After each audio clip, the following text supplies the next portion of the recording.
प्यारे बच्चों, LGR study में आप सभी का स्वागत है। आपको पता होना चाहिए कि आज जो है हम लोग प्रायिकता चैप्टर से संबंधित सभी महत्वपूर्ण ऑब्जेक्टिव प्रश्न का डिस्कशन करने वाले हैं, जो कि आपके एग्जाम के लिए बहुत ही ज़्यादा महत्वपूर्ण है। अगर आप आज के क्लास में बताए गए सभी क्वेश्चन का एक बार तैयारी करके एग्ज़ाम देने जाते हैं तो आपको एग्ज़ाम में प्रायिकता से एक भी क्वेश्चन जो है नहीं छूटेगा, क्योंकि प्रायिकता के सभी टाइप के प्रश्न को आज हम लोग बहुत ही आसान तरीका से कंप्लीट करने वाले हैं। एक एक क्वेश्चन आपको क्लास के अंदर ही याद हो जाएगा, क्योंकि कोई बड़ा और ये कुछ ज़्यादा सॉल्यूशन वाला क्वेश्चन इसमें नहीं होते हैं। बहुत ही सिंपल क्वेश्चन आपको यहाँ जो है लगने वाला है, लेकिन बस उतना ही है। तो काफ़ी महत्वपूर्ण होगा क्लास। शुरू करते हैं, चीज़ों को सीखने समझने की कोशिश करते हैं। और जितने प्यारे बच्चे, अगर आप लोग सभी सब्जेक्ट का VBA ऑब्जेक्टिव क्वेश्चन का PDF, VBA सब्जेक्टिव क्वेश्चन का PDF, quick revision note, model paper, class note और ऑनलाइन टेस्ट बिल्कुल फ्री में प्राप्त करना चाहते हैं तो वीडियो के डिस्क्रिप्शन में LGR स्टडी लाइव ऐप का लिंक है, वहाँ से आप लोग डाउनलोड कर लीजिए ऐप, या फिर प्ले स्टोर से भी डाउनलोड कर सकते हैं, जहाँ पर ये सारा का सारा बेनिफिट्स बिल्कुल फ्री में आपको मिलेगा। तो ज़रूर डाउनलोड कर लीजिएगा। शुरू करते हैं आज के महत्वपूर्ण क्लास को। आपका जो फर्स्ट क्वेश्चन है, पूछा जा रहा है कि किसी घटना E के लिए जो है PE प्लस PE नहीं बराबर कितना होता है। तो यहाँ पर आप देख सकते हैं ये डैश लगा हुआ है, तो डैश का मतलब होता है नहीं। हमने बताया था कि या तो लिखेगा E नहीं, या लिखेगा E के ऊपर देखिए कोष्ठ, या लिखेगा E के ऊपर C, या लिखेगा E डैश। तो इस सभी का मतलब होता है E नहीं। और सीधा हमने प्यारे बच्चों आप लोगों को सिखाया था कि PE, ठीक है, और प्लस PE नहीं का जो वैल्यू होता है 1 होता है, यानी कि घटना E की प्रायिकता और घटना E नहीं की प्रायिकता बराबर 1 होता है। तो इसके अकॉर्डिंग आपका 2 नंबर ऑप्शन बिल्कुल सही हो जाएगा। अगर आपने क्लास देखा हो तो ये पूरा आपको आता होगा पहले से ही। दूसरा क्वेश्चन आपके सामने है कि उस घटना की प्रायिकता जो घटित नहीं हो सकती क्या है।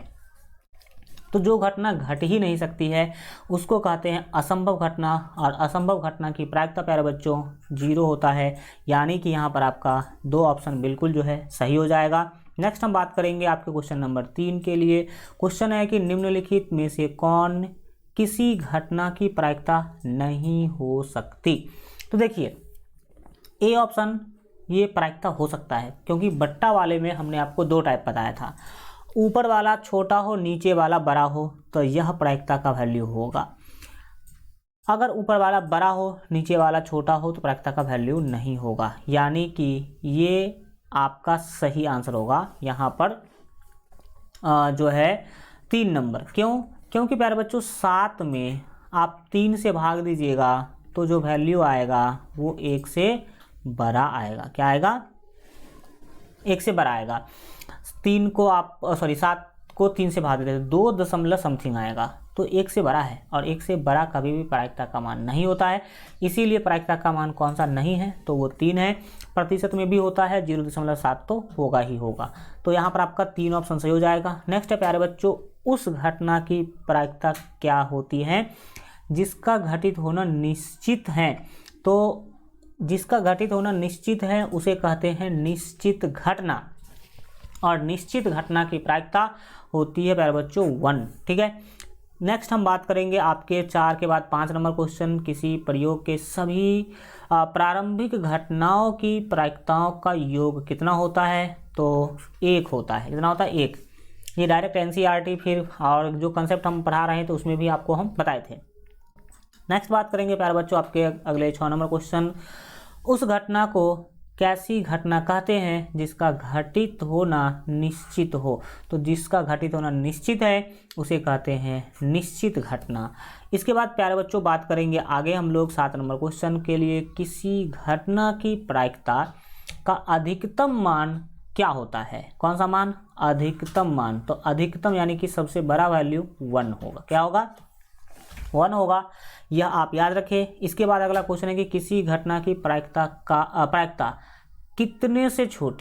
कितने से छोटी या उसके बराबर होती है। तो हमने बताया था कि किसी भी घटना E की जो प्रायिकता है प्यारे बच्चों वो छोटी या बराबर होती है 1 से, छोटी या बराबर होती है 1 से। तो यहाँ तो आपका राइट आंसर 1 होगा। कितने से छोटी है उसके बराबर पूछ रहा है, और बड़ी या बराबर होती है 0 के, ये वाला वैल्यू हमने आपको बता रखा है। इसी के हेल्प से आप इस तरह के क्वेश्चन का उत्तर दे सकते हैं। नेक्स्ट आपका 9 नंबर क्वेश्चन है कि किसी घटना की प्रायिकता कितने से बड़ी या उससे बराबर होती है।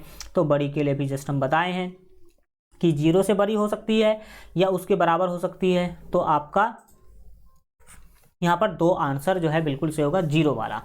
नेक्स्ट है प्यारे बच्चों आपके सामने 10 नंबर क्वेश्चन, घटना ई की प्रायिकता प्लस घटना ई नहीं की प्रायिकता बराबर 1 होता है। ये आपने कई बार पढ़ा है और आज के फर्स्ट क्वेश्चन में भी देखा है। नेक्स्ट प्यारे बच्चों बात करेंगे 11 नंबर क्वेश्चन, निम्न में से कौन सी घटना की प्रायिकता नहीं हो सकती। तो घटना की प्रायिकता 1 से नहीं अधिक नहीं होती है, और ए ऑप्शन में 1.1 है जो कि 1 से अधिक है, तो ये कभी भी किसी घटना की प्रायिकता हो ही नहीं सकती है। ठीक है, नेक्स्ट बात करेंगे प्यारे बच्चों 12 नंबर क्वेश्चन की, असंभव घटना की प्रायिकता क्या होती है। बताइए कि असंभव घटना की जो प्रायिकता है वो क्या होगी। तो असंभव घटना का प्रायिकता 0, जो घटित होगा ही नहीं तो उसकी प्रायिकता का कोई बात ही नहीं होगा। निश्चित घटना की प्रायिकता क्या होती है, तो 1 होती है। नेक्स्ट प्यारे बच्चों बात करेंगे कि किसी पासे को फेंकने में अंक 5 के ऊपर आने की प्रायिकता क्या है। तो पासा को फेंकते हैं तो 1 2 3 4 5 और 6 में से कोई भी ऊपर आ सकता है। अब 5 को ऊपर आने की जो प्रायिकता है वो कितना होगा। तो देखिए 5 कितनी बार आया है, 1 बार, तो 5 को ऊपर आने की संभावना 1 और कुल संभावना 6 है। तो 1/6 आपका फाइनल आंसर होगा, जो कि ऑप्शन नंबर 2 में दिया गया है। नेक्स्ट प्यारे बच्चों बात करेंगे आपके 15 नंबर क्वेश्चन, किसी सिक्के को उछालने पर, यहाँ पर हल्का टाइपिंग मिस्टेक था, तो टेल आने की प्रायिकता क्या होगी ये बता दीजिए आप। तो सिक्के को उछालेंगे तो टेल आने की जो प्रायिकता है वो आप सभी प्यारे बच्चों जानते हैं, किसी भी सिक्के को उछालने पर टेल आने की प्रायिकता 1/2 होती है, क्योंकि टेल 1 होते हैं और कुल संभावना 2 होते हैं। 1/2 आपका होगा, हेड आने की प्रायिकता भी 1/2 ही होगा। नेक्स्ट है प्यारे बच्चों कि एक सिक्के को उछालने पर एक चित आने की जो है क्या प्रायिकता होगी। तो देखिए चित आएगा या पट आएगा, तो चित आने की प्रायिकता भी फिर से प्यारे बच्चों 1/2 ही होगी। क्या होगी, 1/2 होगी।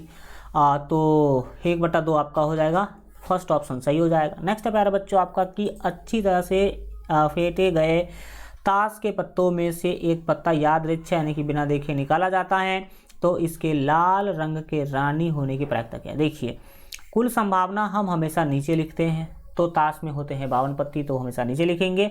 और लाल रंग के रानी प्यारे बच्चों होती है 4 में 2 लाल 2 काली रानी, तो लाल रंग की रानी होती है 2 ही, तो 2/52 होगा। 2 1 2 26 2 52, डैट मीन्स यहाँ पर आपका आंसर 1/26 होगा, जो कि 3 ऑप्शन में दिया गया है। सिंपल है कि नहीं। आप अगर क्लास करते हैं शुरू से अंत तक तो ये तो मज़े की बात है, आप आराम से बना पाएंगे। नेक्स्ट है कि यदि कोई घटना ए प्रकार से घट सकती है और बी प्रकार से नहीं घट सकती है, तो इस घटना के घटित होने की प्रायिकता क्या। तो ऐसे स्थिति में याद रखिएगा कि A/A+B होगा इस घटना की प्रायिकता। नेक्स्ट प्यारे बच्चों बात करेंगे हम 19 नंबर क्वेश्चन, घटना ई की पूरक घटना ई नहीं हो तो निम्नलिखित में कौन सत्य है। तो सिंपल सी बात है, आप सभी जानते हैं कि PE प्लस PE नहीं बराबर 1, तो ये आपका बिल्कुल सही ही हो जाएगा। नेक्स्ट है प्यारे बच्चों आपके सामने 20 नंबर क्वेश्चन, यदि अंकों 1 2 3 4 5 6 7 8 9 में से एक अंक चुना जाए तो उसके सम होने की प्रायिकता क्या है। तो आप देखिए यहाँ पर हम सम होने की क्या निकालना चाहते हैं, प्रायिकता निकालना चाहते हैं। तो देखिए कुल संख्या पहले कितने हैं, 1 2 3 4 5 6 7 8 9 है, तो कुल संभावना तो 9 है। अब सम कौन कौन है, तो 1 2 3 4 ही सम है, तो यहाँ पर 4/9 हो जाएगा। तो 20 के लिए राइट आंसर 1 होगा, 4/9, यानी सम संख्या आने की जो प्रायिकता है 4/9 आपका फाइनल क्या होगा, आंसर होगा। नेक्स्ट प्यारे बच्चों 21 नंबर क्वेश्चन है कि एक पासे की फेंक में 6 आने की प्रायिकता है। तो 6 एक ही बार होता है और कुल संभावना 6 है, तो 1/6 आपका बिल्कुल सही आंसर हो जाएगा, 4 नंबर। नेक्स्ट प्यारे बच्चों आपके सामने एक पासा फेंकने पर एक सम संख्या आने की प्रायिकता। तो आप सभी जानते हैं कि सम संख्या आने की प्रायिकता क्या होगी। पासा फेंकते हैं तो 1 2 3 4 5 6 में से कुछ भी आ सकता है। इसमें सम संख्या है 1 2 3, तो सम संख्या आने की प्रायिकता 3 बट्टे प्यारे बच्चों 6 होगा। 3 1 3, 3 2 6, यानी कि 1/2 आंसर होगा, जो कि ऑप्शन 2 में यहाँ पर दिया हुआ है। सिंपल है, आप अगर पढ़ें तो आराम से बना सकते हैं। नेक्स्ट है कि 2 पासों की फेंक में संभव परिणामों की संख्या है। तो 6 छक्के 36, 2 पासा फेंकिएगा तो 36 टोटल परिणाम होते हैं। वो हम लोग पिछले क्लास के 23 नंबर क्वेश्चन में डिस्कशन किए थे। देखो पूरे आपको हम बता रहे हैं। नेक्स्ट है एक थैले में 4 लाल और 6 काली गोलियां हैं। एक गोली निकालने पर इसके काली होने की प्रायिकता है। देखो प्यारे बच्चों, लाल है 4, काली है 6, तो 4 + 6 कुल कितने हुए 10। आपको काली निकलने की क्या है प्रायिकता निकालना है। अभी शॉर्टकट में चलेंगे। कुल संभावना 10, वो तो नीचे लिखेंगे। काली निकालना है, काली की संख्या 6 है तो ऊपर यहाँ पर 6 लिखेंगे। आप सभी जानते हैं 3 दूना 6 और 5 दूना 10, यानी कि 3/5 आपका फाइनल आंसर होगा, जो कि ऑप्शन नंबर 3 में दिया गया। कुछ समझा आपने? ऐसे ही बनाएंगे आप। नेक्स्ट बात करेंगे हम लोग आपके 24 के बाद 25 नंबर क्वेश्चन। एक थैले में एक लाल गेंद, एक नीली गेंद, एक पीली गेंद तथा सभी गेंदों में एक ही साइज है। गेंद का भाई साइज भी एक ही है। चुनमुन बिना थैले के अंदर झांके इसमें से एक गेंद निकालती है। इसकी क्या प्रायिकता है कि वह गेंद पीली होगी। तो भाई साहब कुल गेंद कितने हैं? 3 ही गेंद है। कुल कितने गेंद है? 3 है। एक लाल, एक नीली, एक पीली, तो कुल 3 गेंद हुए। और वो निकालना चाहती है प्रायिकता किसका? पीली होने की। तो पीली गेंद कितनी है भाई साहब? पीली गेंद यहाँ पर देख सकते हैं कि एक ही पीली गेंद है, तो 1/3 आपका फाइनल आंसर होगा। इसमें कुछ सोचना समझना है नहीं। नेक्स्ट है आपके सामने 26 नंबर क्वेश्चन की एक साथ 2 सिक्कों को उछालने पर कम से कम एक हेड आने की प्रायिकता। 2 सिक्का उछालिएगा तो सभी संभव परिणाम ये होते हैं।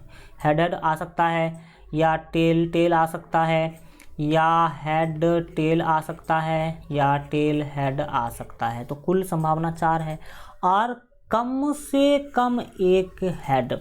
तो यहाँ आप देख सकते हैं हेड है, यहाँ भी हेड है और यहाँ भी हेड है। तो कुल संभावना तो 4 है और कम से कम एक बार हेड आने की संभावना 3 है। तो 4/3 आंसर हो जाएगा, जो कि ऑप्शन नंबर यहाँ पर आपको 4 में दिया गया है। हल्का इसको सही से लिख देते हैं ताकि आपको दिक्कत का सामना न करना पड़े। नेक्स्ट प्यारे बच्चों बात करेंगे हम 26 के बाद 27 नंबर क्वेश्चन। एक थैले में 6 काले तथा 8 उजले गेंद हैं। कोई एक गेंद यादृच्छा निकाला गया तो इस गेंद के उजला होने की प्रायिकता क्या है? भाई साहब 6 काले और 8 उजले, तो 8 + 6 कितने हो जाएंगे? 14। तो यहाँ पर कुल संभावना तो 14 है। आप उजला गेंद निकालना चाहते हैं, उजला गेंद की संख्या है 8, तो वहाँ पर होगा 8। और फिर आप यहाँ पर 27 के लिए जब सॉल्यूशन करेंगे तो 4 दूना 8, 7 दूना 14, यानी कि 4/7 आपका फाइनल आंसर हो जाएगा। 4/7 डेट मीन्स यहाँ पर आपका 2 नंबर ऑप्शन बिल्कुल ठीक होगा। नेक्स्ट है 28 नंबर क्वेश्चन। 3 सही सिक्के उछाले जाते हैं तो कम से कम 2 हेड आने की क्या प्रायिकता है? तो 3 सिक्का उछालिएगा तो कम से कम 2 हेड आने की जो अगर प्रायिकता के बारे में प्यारे बच्चों अगर बात किया जाए तो याद रखिएगा कि इस तरह का क्वेश्चन हमने कल बताया भी है, 1/2 होगा। कितना होगा? 1/2 आपका फाइनल आंसर हो जाएगा। नेक्स्ट प्यारे बच्चों, एक साथ 2 पासे को उछालने पर प्राप्त संख्याओं का जोड़ 7 होने की प्रायिकता है। जब आप एक साथ 2 पासों को उछालते हैं तो 36 कुल संभावनाएं बनती हैं। पिछले क्लास में हमने बताया था। और ऐसा मतलब रिजल्ट जिसके दोनों संख्याओं को जोड़ने पर 7 मिले, जिसके दोनों संख्याओं को जोड़ने पर 7 मिले, वो आपको बताना चाहिए कि 6 था। कितना था? 6। और कुल संभावना होते हैं 36। तो 6 का 6, 6 छक्के 36, तो यहाँ पर 1/6 आपका आंसर हो जाएगा। और ये सेम क्वेश्चन हमने NCERT में भी बनाया है पिछले क्लास में। 30 नंबर क्वेश्चन है कि ताश के 52 पत्ती की गड्डी को अच्छी तरह से फेंट कर उसमें से एक पत्ता निकाला जाता है, तो इसके रानी होने की प्रायिकता। सीधा समझो, पत्ते कितने होते हैं? पत्ते प्यारे बच्चों आपको पता होना चाहिए 52 होते हैं। कुल पत्ते होते हैं 52। और यहाँ पर रानी होने की प्रायिकता, तो कुल रानियाँ कितनी होती हैं? 4 होती हैं। कुल रानियाँ कितनी होती है भाई साहब? तो 4 होती है। तो यहाँ पर, अरे भाई पेन चेंज करो, 1 मिनट। हाँ चलिए, कुल रानियाँ 4, कुल पत्ते 52, 4 का 4, 13 चौका 52, यानी कि 1/13 आंसर यहाँ पर कोई रोक नहीं सकता है, जो कि ऑप्शन 4 में यहाँ पर गिवन है। तो इस तरह से आपने 30 क्वेश्चन कंप्लीट किया। मिलते हैं फिर हम लोग अगले क्लास में, तब तक अपना ख्याल रखिए और LGR स्टडी देखते रहिए। थैंक यू सो मच आप सभी को सेशन में लास्ट तक बने रहने के लिए। सेशन को लाइक शेयर एंड चैनल को सब्सक्राइब जरूर कीजिएगा। गुड बाय, टेक केयर, मिलेंगे अगले क्लास में।